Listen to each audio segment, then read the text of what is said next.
Bon, commençons l'exploration alors. N'empêche, l'endroit est vachement cool. Cette atmosphère verdoyante, cette forêt luxuriante rend la balade vraiment agréable. Reposante, calmante et apaisante, voire mystique.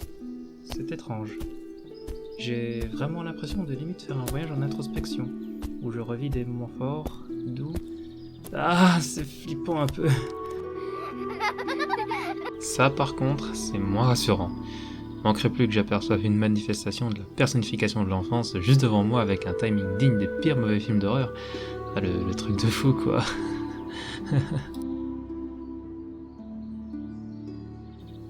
Moi et ma grande gueule. Allez, t'es qui encore? Ah, salut. J'ai pas de nom, mais tu peux m'appeler Gaki. Super, un gamin qui s'appelle Gamin, comme c'est original. Par contre, tu as une voix assez grave pour un petit garçon, non? Pose pas trop de questions, t'auras pas trop de réponses. Ouais, bon. Qu'est-ce que tu veux? Oh, c'est bon, hein, si tu ne veux pas que je te parle de l'endroit dans lequel tu es... non, attends, non, c'est bon, je m'excuse. Allez, qu'est-ce que tu fais là et pourquoi tu es apparu d'un coup? Et accessoirement, qu'est-ce que tu peux me dire exactement? Alors ok, je peux te dire ce que je sais, mais à une condition. Tu dois écouter mon histoire. Ok, bah, vas-y alors. Yo, moi c'est le nouveau perso qui va traiter d'un type de sujet qui me tient tout particulièrement à cœur, et même encore plus que les autres, les choses qui m'ont marqué dans mon enfance et particulièrement les médias et internet. Et quoi de mieux pour débuter que de parler d'une série, bon on peut déjà se le dire de base, d'une qualité très discutable, voire cringe, mais qui à l'époque a occupé pas mal d'après-midi sur internet. Je veux bien sûr parler d'une des séries Flash sur Sonic les plus connues, la série Final Fantasy Sonic.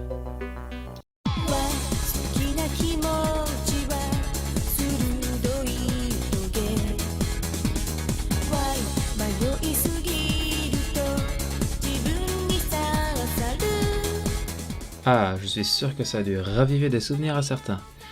Alors, FFS, de quoi ça parle? Bah déjà, parlons du titre qui, à mon avis, renferme beaucoup plus d'infos que ce que l'on pourrait croire, Final Fantasy Sonic. Un titre qui pourrait venir de la tête de n'importe quel gamin, tiens. Mais bon, passons. Alors, c'est un mélange d'univers de Final Fantasy, Sonic, et même Mega Man X. On s'attend donc à un mix de ces trois univers, et c'est plus ou moins le cas. En fait, c'est surtout un mix d'univers de jeux vidéo un peu rétro avec l'univers de Sonic, mis sous la forme d'un RPG, et bon Dieu qu'il y en a des licences. On va faire un petit listing. Hein. On a Final Fantasy, Sonic, Castlevania, Mega Man X, The Legend of Zelda, oui c'est pas une blague, et une inspiration très Dragon Ballesque. Mais on pourrait se dire qu'un mix de tout ça, bah, ça pourrait être intéressant, non? Si c'est bien géré, et que même au niveau du visuel, bah, c'est bien géré aussi, ça pourrait être bien, non? Oui, c'est décevant. Vraiment. Et puis, il ne faut pas trop s'étonner, hein. C'est un des nombreux fanmade Sonic Flash au début des années 2000, donc c'est un peu normal que maintenant ça paraisse kitsch. Mais bon, revenons à notre FFS. Hein. Cette série a été créée par l'utilisateur du site Newgrounds, Black Devil X, oui on sent que l'on est bien dans le début des années 2000, entre 2004 et 2008 environ, et qui, toujours à ce jour, reste inachevé, s'étant arrêté à l'épisode 7. Même si son créateur a annoncé son retour en 2016, la suite n'est toujours pas disponible. Et bon, les espoirs des tout jeunes enfants commencent peu à peu à disparaître au fur et à mesure que le temps passe. Mais il y a une raison pour laquelle j'ai voulu parler de cette série, et une autre raison que de vouloir simplement partager un souvenir d'enfance, même si ça me fait extrêmement plaisir, mais il y a aussi une autre raison. Mais pour ça, on va d'abord devoir parler un peu plus en détail, tout simplement de l'histoire hein, de FFS.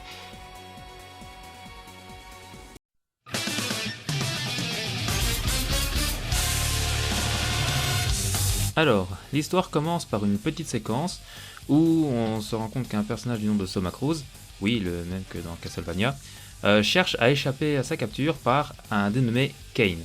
ce même Soma Cruz est pourchassé par des Mecha Sonic pour cause de possession d'un artefact qui suscite un certain intérêt.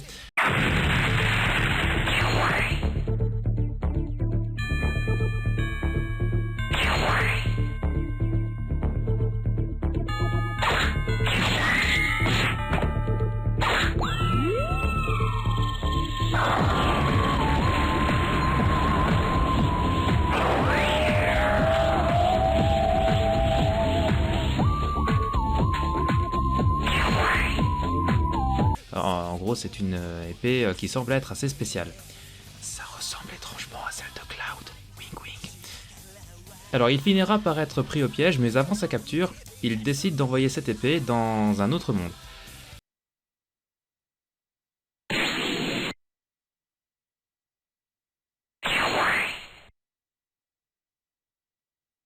En parallèle, on retrouve Sonic, qui se fait réveiller par Amy, afin de lui prévenir que Knuckles veut lui parler au sujet d'une certaine épée que Tails a trouvée.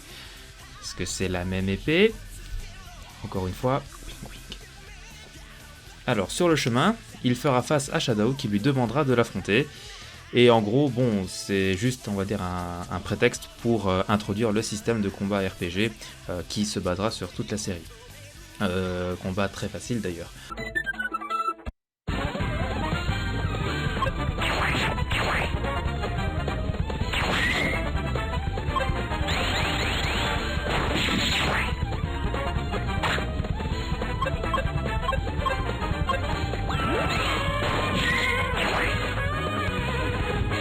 Je vais la prendre en gros et puis voilà.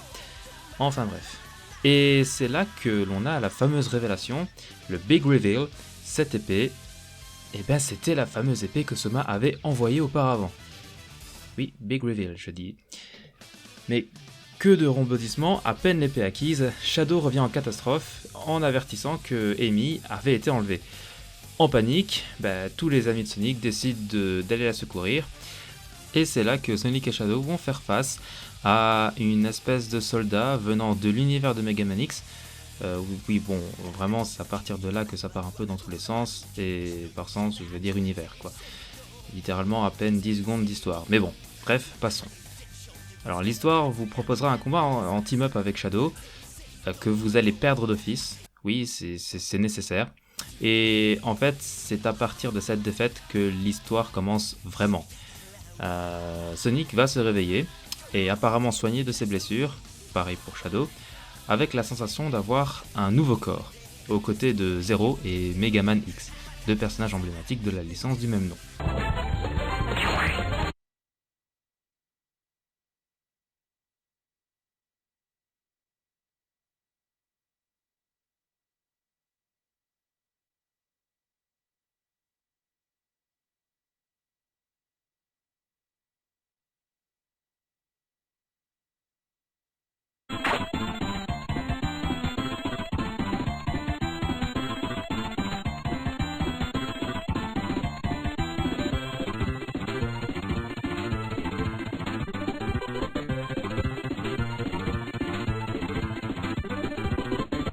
S'ensuit le déroulement classique d'une histoire de shonen.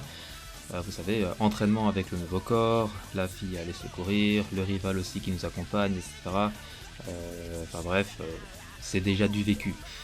Mais pour l'époque, voilà, ça faisait rêver ce genre de choses. Enfin. Et donc qui dit entraînement, dit aussi résultat, et donc il va falloir appliquer les leçons de notre dur entraînement. Et donc c'est vraiment à partir de ce moment-là que notre bande de joyeux lurons vont décider déjà de passer à l'action. Et on apprend rapidement qu'il va falloir trouver un autre artefact, une pierre spéciale qui va vraiment jouer un rôle central dans l'intrigue, l'émeraude du chaos. Oui, c'était la pierre iconique dans l'univers de Sonic. Et bon. Pierre qui se trouve à...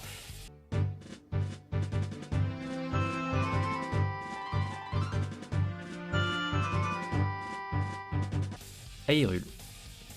Oui, on n'est plus à une idée de fanservice près, mais bon.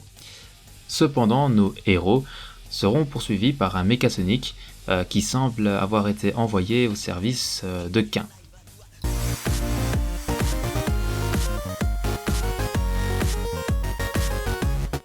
Alors que nos héros sont tranquillement en train de se diriger vers Hyrule, au même moment, nous voyons Link aux côtés de Sephiroth.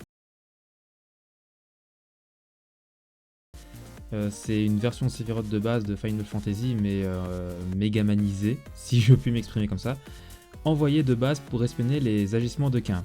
C'est une sorte d'escouade de reconnaissance, quoi.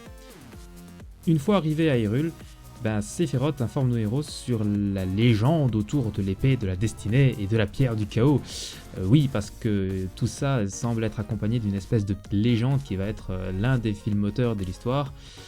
Et voici ce qu'il en dit. Celui possédant l'épée de la destinée aura le contrôle sur le plus grand des mâles. Que puisse la pierre du chaos guider notre chemin vers la porte où repose cette entité démoniaque. J'ai essayé de faire une traduction approximative parce que de base c'est en anglais et que traduire de l'anglais vers le français de manière stylisée et de manière aussi à faire paraître ça pour une légende, c'est pas toujours la meilleure la plus évidente des choses à faire. Mais bon. Et en fait, ce pourquoi Sephiroth est venu, c'est tout simplement pour demander une requête envers le héros pour justement aller trouver la pierre du chaos. Sauf que de nulle part, Sephiroth se fait attaquer par un projectile du Mecha Sonic qui poursuivait justement ces derniers, qui les a rattrapés et qui surtout veut les éliminer. Alors, sur ordre de Sonic, X, on va abréger par X parce que dire Megaman X à chaque fois c'est saoulant, X est parti voir si Sephiroth va bien et laisse Sonic, Shadow et Zero affronter le fameux mecha. Et là on se dit chouette, enfin un combat qui a l'air intéressant. Pas du tout, vraiment pas du tout. Disons qu'il est un peu plus intéressant que le combat du début entre Sonic et Shadow, sauf que là où ce dernier était simplement pour but d'introduire la mécanique de combat RPG, ici ça va être la même philosophie, c'est-à-dire un combat qui va surtout servir pour introduire le principe d'overdrive, c'est-à-dire un coup disponible lorsque notre jauge d'overdrive est remplie, jauge qui se remplit au fur et à mesure que l'on reçoit des dégâts. Après une victoire facile, honnêtement, vous gagnerez des nouveaux items et coups spéciaux. Mais revenons à l'histoire. Après avoir retrouvé Sephiroth, il vous expliquera que pour trouver la pierre du chaos, il va falloir se rendre dans le temple du temps. Sauf que voilà, comme ça n'est jamais la chose la plus simple à faire, et que ça serait trop facile sinon, le joyau est protégé par un gardien, qui se trouve dans le temple. Mais bon, d'abord, il va falloir y accéder. Pour y accéder, il va falloir posséder la fameuse Triforce, en possession de Link, mais aussi, il faudra aussi réunir 4 noms qui vont servir de mot de passe. 4 noms de guerriers légendaires. Il en donnera un, le premier, Tidus.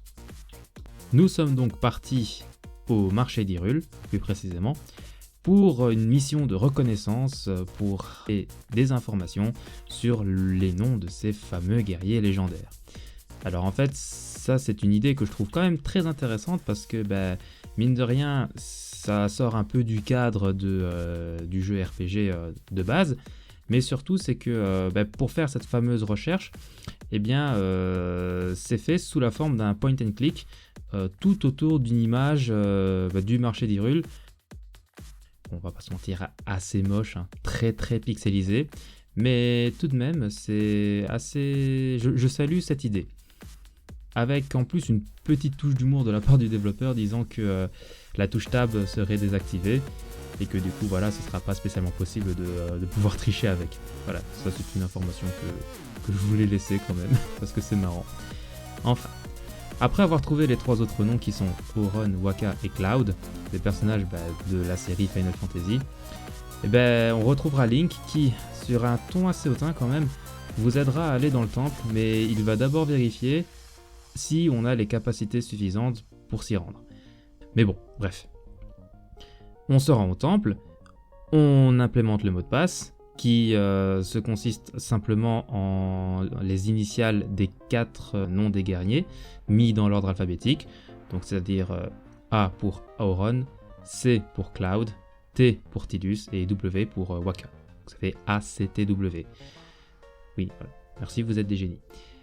Seulement, après avoir déverrouillé l'entrée du temple, On se rend compte que on n'a pas déjà de base accès à la pierre du chaos. Non, ça serait trop simple. Je l'avais dit déjà de base, en effet, il y a un gardien qui protège la pierre et il va falloir le battre. Seulement, petit moment assez bizarre, surtout du point de vue de Sonic, c'est qu'il se sentira comme isolé du reste de la troupe pour affronter ce qu'il semble être ce fameux gardien. Et jamais 203, faudra non plus pas s'attendre à un combat très très épique. Comme le précédent servait à introduire le principe de overdrive, là cette fois-ci, ce combat-ci, il sert à introduire le principe de super mode. C'est, on va dire, littéralement une version Dragon Ballisée de l'état dans lequel Sonic est lorsqu'il a absorbé toutes les émeraudes du chaos. Voilà, c'est une autre forme de l'overdrive, plus puissante et assez stylisée, surtout quand on est un enfant, mais assez cliché tout dit. Et ce super mode en fait se conclut par un combo que l'on appellera désormais le Giga Break. Une fois la pierre récupérée, vous retrouverez vos amis. Cependant, et c'est là que l'histoire commence à devenir vraiment intéressante, du moins relativement intéressante, c'est que vous allez vous confronter face aux ennemis principaux de la série. Ion the Hedgehog, ou les hérissons comme Sonic the Hedgehog et Shadow the Hedgehog, et Bass, lui aussi de la licence Megaman. Pas besoin d'explications supplémentaires. Mais par contre, pour Ion, il va falloir un peu qu'on en parle. À la base, Ion c'était une espèce de fanart ayant été présenté pour un projet scolaire d'août 2002 et qui a rapidement été diffusé sur les réseaux tant le design était à l'époque original et assez cool. Bon, après les fanarts de Sonic sont partis un peu en couille, mais je salue tout de même sa création et le fait que on ait inclus un fanart dans un jeu aussi fan-made, mais ça montre à quel point à l'époque et aussi maintenant la communauté de Sonic et des fans de Sonic était quand même sacrément soudée. Mais bon, on ne parlera pas d'un autre aspect de la communauté Sonic. Mais bon, revenons à la vidéo. Ion et Bass attaquent par surprise Link et en profitent pour faire leur fameuse apparition du méchant. Apparition avec l'effet dramatique relativement rapidement réduit, puisque X fera une blague d'un certain goût en appelant Ion Gayon et Bass Ass. Bon, blague qui passait bien à l'époque, mais difficilement maintenant. Mais bon, voilà, c'était l'humour de l'époque. Moi, je trouve ça quand même assez marrant. Mais bon, on apprend rapidement leur motif, c'est qu'ils sont venus pour récupérer la fameuse pierre du chaos, et surtout pour leur révéler que le gardien que Sonic avait battu avant, ça n'était pas le vrai gardien, ou alors ça n'a été que le gardien de la pierre. Enfin bref, c'est un point qui est assez douteux et qui fait pas spécialement sens. Mais bon, on va accepter et on va laisser notre cerveau de côté. De toute façon, il va falloir laisser notre cerveau de côté pour ce jeu. Du coup, là, le choix s'impose. Sonic décide simplement de laisser X et Zero pour chasser Ion et Bass, et Shadow d'aider Link, tandis que lui, en fier héros qu'il est, va rester ici pour affronter le gardien, et il va en profiter pour tester son fameux super mode. Donc pendant que Sonic reste pour affronter le Big Boss, X et Zero vont affronter Ion, mais vont vite se faire calmer malgré une démonstration de leur propre mode overdrive. Mais bon, ce ne sont pas les personnages principaux, ce sont des personnages secondaires et il va falloir forcément laisser la vedette au personnage principal. Après, point positif, même si cet épisode n'est pas le plus connu de la série, il a au moins le mérite de proposer, et ça c'est pour une fois c'est pas une blague, le premier vrai combat de la licence, avec, on va dire, la séquence qui illustre le pouvoir de l'épée. Mais je salue quand même le fait que pour une fois on ait une sensation de participer à un vrai combat. Après la défaite de X et Zero, Ion et Bass vont utiliser un autre moyen pour espérer obtenir la pierre du chaos. Mais pas le temps de crier gare, car cette fois-ci, on va se mettre du point de vue de Tails et Knuckles, qui, en se promenant, vont malheureusement tomber sur nos deux lascars, Ion et Bass, et pas le choix, si Zero et X ne peuvent pas les arrêter, il va bien falloir qu'ils s'y collent. Ils vont s'y coller. Mais pas tout de suite, parce que maintenant, on va revenir sur la confrontation avec Sonic et le robot gardien. Et là, même si le visuel est très kitsch, pour des enfants, ça a le mérite au moins de les divertir.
Après la victoire de Sonic, vous récupérez un mot de passe de scène, Victory, dont l'utilité reste encore maintenant à trouver. Perso, j'ai toujours pas compris alors que ça fait des années que je connais le jeu. Enfin, le jeu entre guillemets, mais bon. Sonic, du coup, décidera de rejoindre les autres pour vérifier si tout est revenu dans l'ordre. Sauf qu'au même moment, nos personnages vont ressentir une énorme secousse très intense. Secousse qui provient du combat avec Knuckles et Tails contre Ion et Bass. Bon, combat dont on voit qu'il a complètement tourné en l'avantage des antagonistes.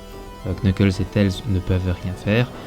Nos deux héros sont un peu mal en point, littéralement cloués au sol, prêts à être anéantis. Sauf qu'au même moment... C'est probablement l'épisode de la série le plus connu et apprécié, et celui grâce auquel ceux qui connaissent la série l'ont découvert. Dans cet épisode, Tails et Knuckles sont à terre, et Ion est sur le point de les achever lorsque Sonic intervient pour les sauver. Et point important, c'est le premier épisode à être doublé. Here I come! Impossible! What?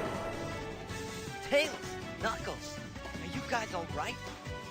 At this rate, they won't make it. Ah, que de mémoire.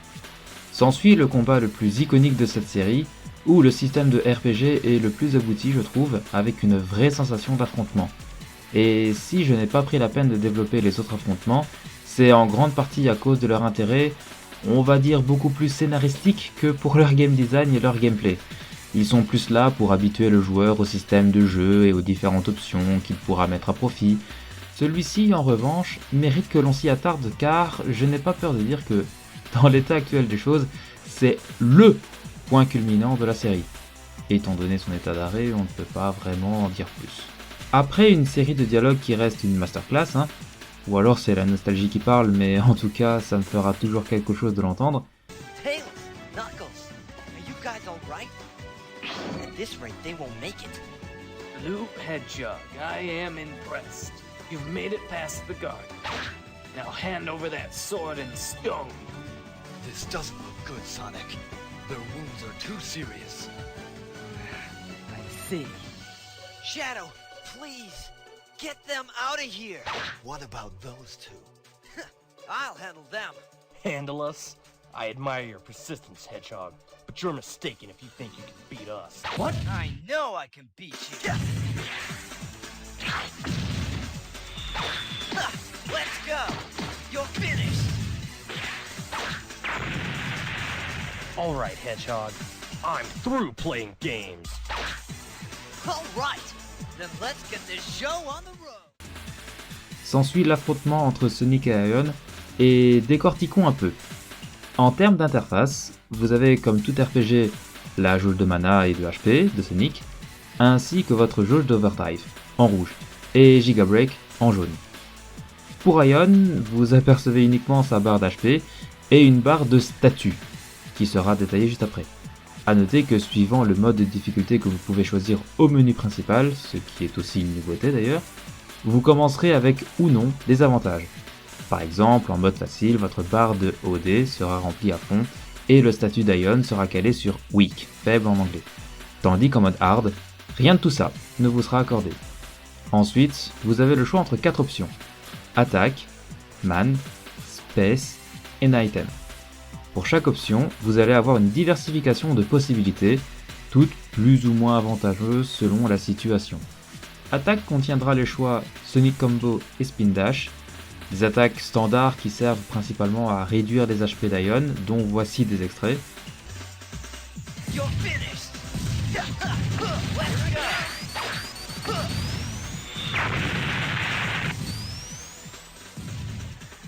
Mana vous permettra d'utiliser, comme son nom l'indique, votre mana, il faut se dire un peu, pour prendre l'ascendant sur Ion et vous octroyer quelques petits bonus. Vous avez le choix entre Power Brick et Defense Brick, qui sont juste des spin dash mais avec des effets. Un buff d'attaque pour le premier et une diminution de la défense Ion pour l'autre, en changeant son statut sur Weak. Idéal pour comboter avec les coups spéciaux et le heal, dont je n'ai même pas besoin d'expliquer la fonctionnalité d'ailleurs. Come on, step it up! Too easy.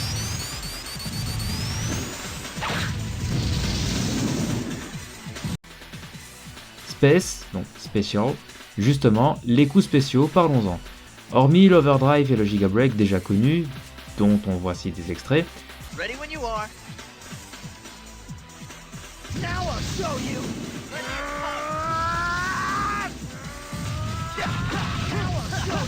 Come on, step it up! Don't blink! Too slow! You're finished!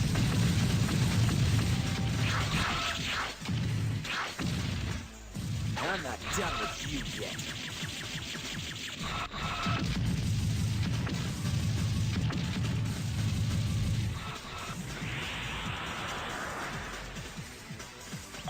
vous avez en plus le choix entre deux nouvelles options, le Quick Attack et le Dark Power. Pour le premier, en échange d'une quantité assez importante de mana, vous pouvez infliger un enchaînement de coups tellement rapide, comme Sonic, qu'Ion n'aura même pas le temps de répliquer. Vous gagnez juste un tour en plus d'ailleurs. Le deuxième par contre est un peu plus intéressant. Il vous permet, cette fois-ci, en échange d'une quantité non négligeable de PV, d'augmenter votre barre d'OD.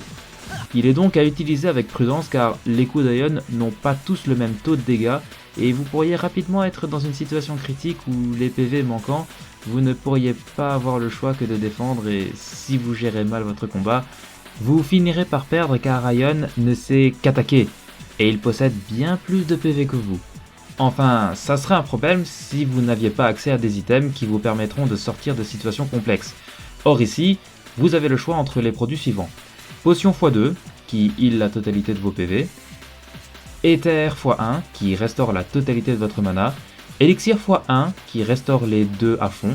Et un Chaos Shard, éclat de chaos, qui vous donne le choix de remplir à fond ou bien votre jauge de OD ou Giga Break. Une fois Ion battu, vous aurez l'occasion de lui porter le coup final, mais c'était sans compter sur l'intervention de base qui vous mettra à terre juste au moment où vous alliez achever Ion. You're finished! Let's go! You're finished!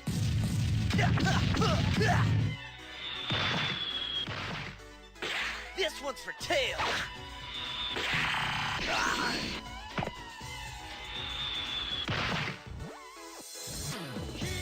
Did you really think I was finished with that attack back there? I should kill you right now. However, it seems that my superiors have found some use for you, so I'll let you keep those items for now. Just remember this. Nobody messes with Kane! Au même moment, vous apercevez enfin Amy qui a été enfermée dans une pièce dont nous ignorons la localisation. Pièce où semble être retenu aussi Soma Cruz, et oui, le scientifique qui avait envoyé l'épée de la destinée dans les mains de Sonic au premier épisode.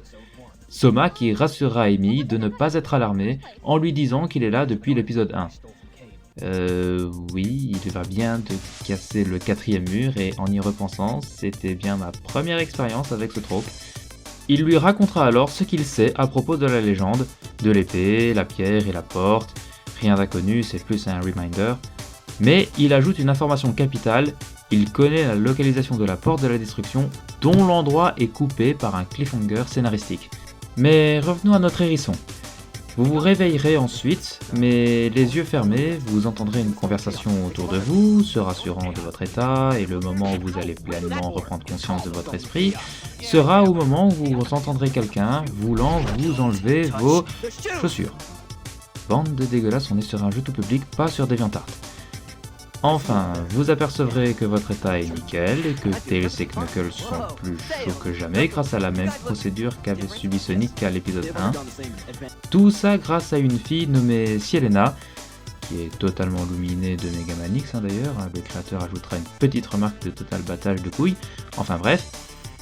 On apprend que nos hérissons sont dans la base de résistance et que Sielena a une requête à vous demander.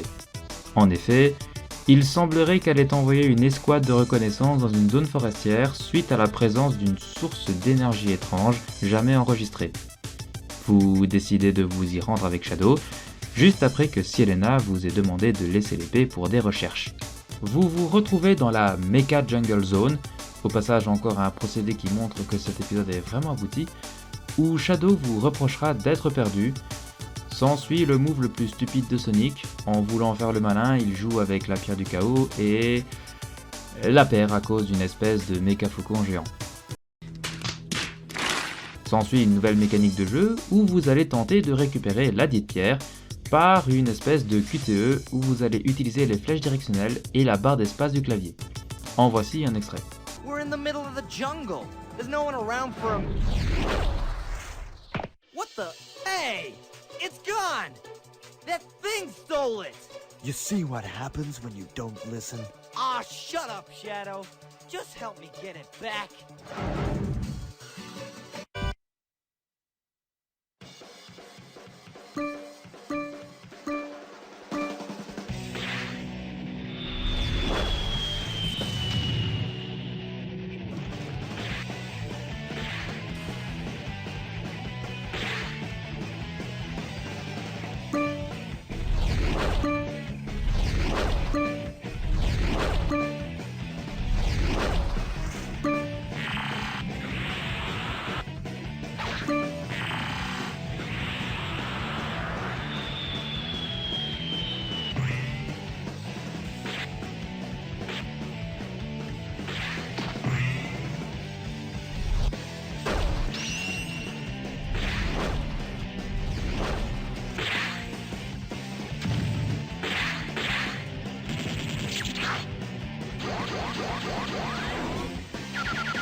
Enfin, l'épisode se finit avec une ref évidente à Dragon Ball, où Bass essaye de guérir Aion dans un caisson de guérison vert, mais le point d'orgue se situe à la fin de l'épisode où, big reveal, on découvre un traître dans notre entourage, Link.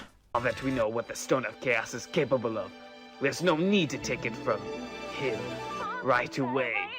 Now go and aid them right into our hands. As you wish,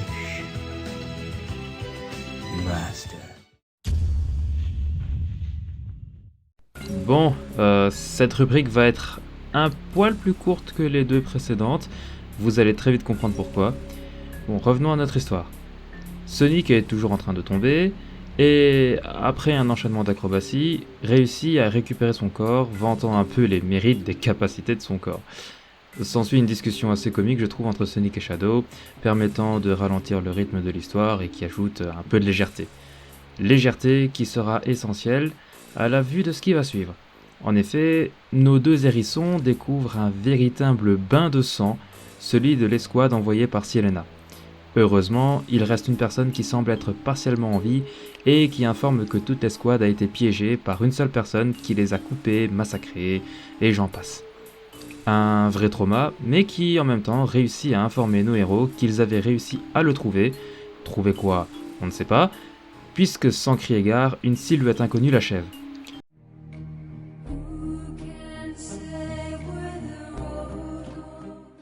Nos héros auront un sacré choc en réalisant que cette personne ressemble trait pour trait à Zero, et peut-être encore plus lorsqu'ils réalisent que cette personne a avoué que le Zero qu'ils connaissent semble être un fake. Il laissera une parole énigmatique disant « Power.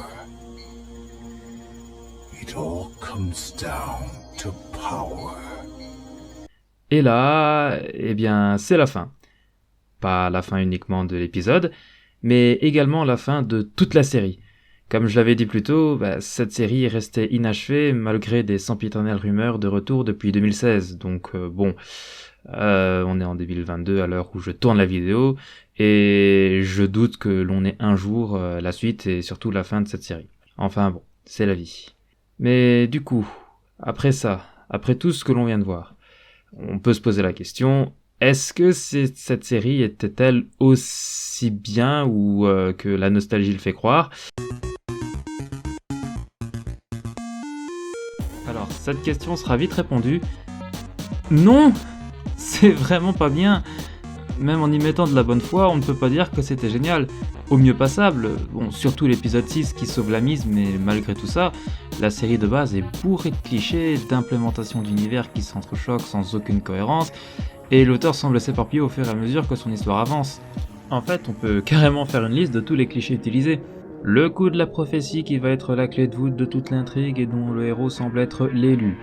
Le coup du big boss vilain à la tête d'une organisation dont les minions font le sale boulot. Et aussi le fait que l'on ne l'a toujours pas vu. Le coup du héros qui se fait botter le cul au tout début, puis à des nouveaux pouvoirs et les tests sur le premier abruti du clan des méchants. La présence de MacGuffin omniprésente. Bon, pour ceux qui ne le savent pas, un MacGuffin c'est un trope scénaristique dans lequel l'intrigue se tourne exclusivement autour d'un objet matériel. C'est principalement un objet mystique et méconnu dont, paradoxalement, les personnages de la diégèse connaissent à la fois toute l'existence et à la fois très peu. Des exemples de MacGuffin connus sont l'anneau de la saga du Seigneur des Anneaux, mais dans un autre registre, on peut considérer que tous les objets des mythologies peuvent être considérés comme des MacGuffin, etc. Et je pourrais continuer encore longtemps.